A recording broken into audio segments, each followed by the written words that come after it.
చూస్తుంటే చపాతీ లాగుంది కదా! అయితే మీరు పొరపాటు పడినట్లే. ఇది చపాతీ కాదు, అరబిక్ బ్రెడ్. ఇంట్లోనే ఈజీగా ఎలా చేసుకోవాలో చూపిస్తాను. వచ్చేయండి.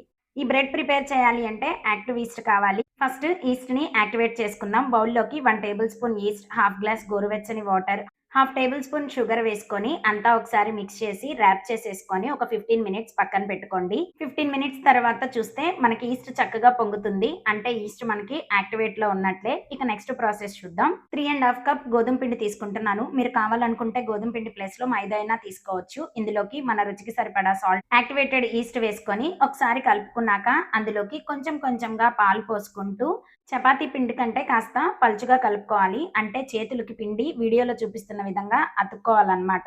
అలా కలుపుకోవాలి. ఇలా కలుపుకున్న పిండికి మధ్య మధ్యలో 2, 3 టేబుల్ స్పూన్ నెయ్యి కానీ, ఆయిల్ కానీ వేసుకుంటూ కలుపుకున్నారంటే ఒక స్టేజ్ తర్వాత చేతికి పిండి అంటుకోదు. సో, మనం పర్ఫెక్ట్‌గా పిండిని కలిపేసుకున్నామనమాట. ఇప్పుడు ఈ పిండిని మిక్సింగ్ బౌల్‌లోకి తీసుకొని ర్యాప్ చేసుకొని ఒక హాఫ్ ఎన్ అవర్ పక్కన పెట్టుకోండి. హాఫ్ ఎన్ అవర్ తర్వాత చూస్తే పిండి మంచిగా పొంగుతుంది. చూస్తున్నారు కదా వీడియోలో ఎంత చక్కగా పొంగిందో.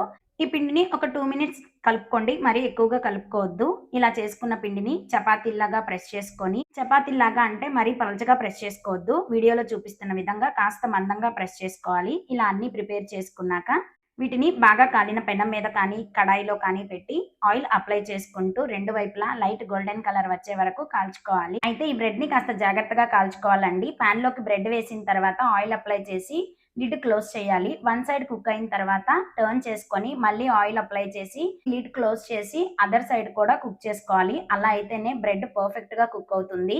అంతే సింపుల్‌గా ఇంట్లోనే అరబిక్ బ్రెడ్ అయితే రెడీ. మీకు నచ్చిందా? నచ్చితే లైక్ చేసి సబ్స్క్రైబ్ చేసుకోండి.